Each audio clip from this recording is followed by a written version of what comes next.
Good evening. This is Darius Dillard. I am here, and I do want to say, Dr. Mary, that was my cousin you talked to. That wasn't me. He texted me right after you guys finished talking. But this is what I look like. Hello. How are you?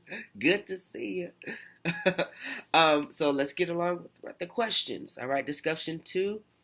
This group two, I'm sorry. We're group two, so group dos. That's us. So let's get started with the questions. Number one. The classical theory that I would choose is Foucault's administrative theory. Because of Foucault's managerial objectives, planning, organizing, command, coordination, and control. And the theory suggests position communication as a necessary ingredient to successful management. So that is the reason why I would choose Foucault's administrative theory. Question number two. My thoughts on these articles are pretty positive. Marissa Mayer is a true businesswoman. She didn't let what corporate America feels what a CEO would do or having a CEO would do. She only took a 14-week leave, which is her right to do that, and she's CEO. She can make the rules as she wants to. But that shouldn't determine if she will be a good mother or not, or if that's not enough time, or she feels like she's being pushed to do that by being in corporate America. She gave an interview, and she seemed pretty convinced that was just her decision. There wasn't anybody else telling her to do that. And a side note, she also gave 6 months leave to women and 3 to 4 weeks paternity leave to fathers. And she removed the work from home option for to help with family time for employees.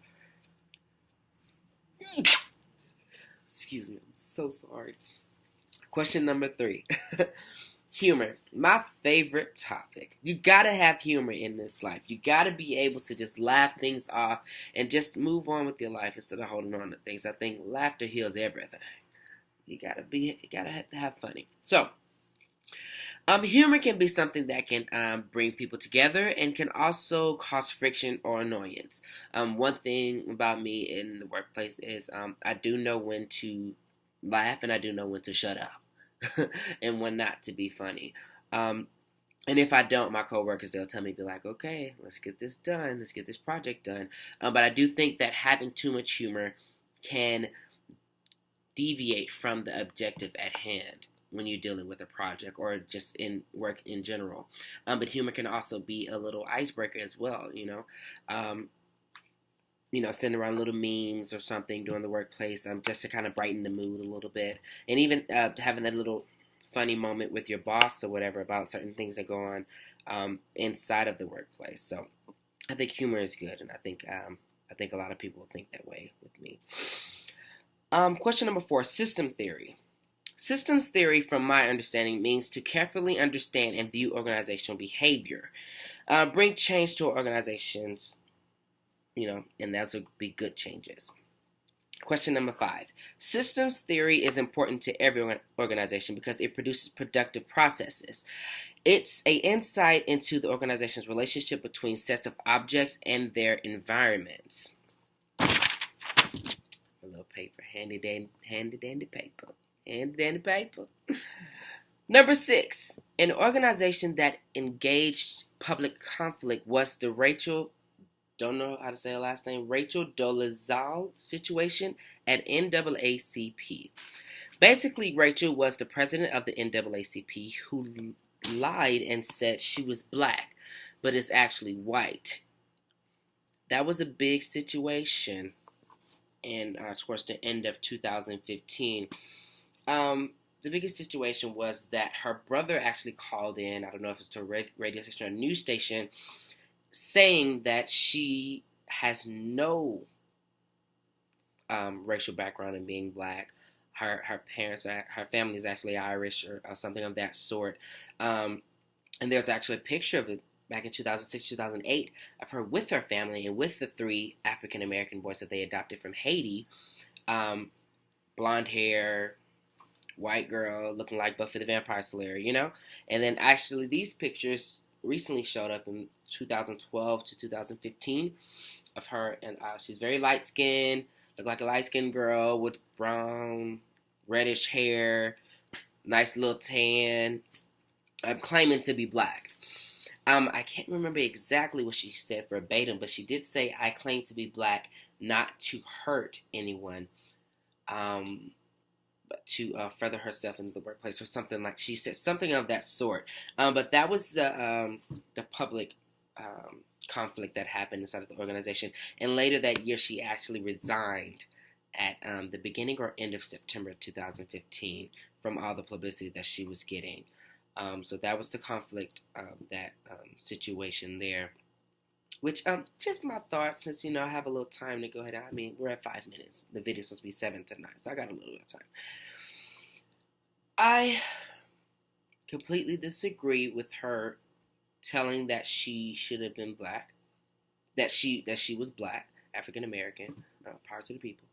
I really feel that she should have just been honest. I mean, what's wrong with did she feel that maybe she wouldn't be president if she would have said she was white, or I really want to pick her brain and see why she claimed to be black, and that's just really strange for our times. I mean, just 50 to 60 years ago, I mean, being black was like the ugly duckling at the time, it was just very weird. I really want to pick her brain and see where her head was at. So, moving on.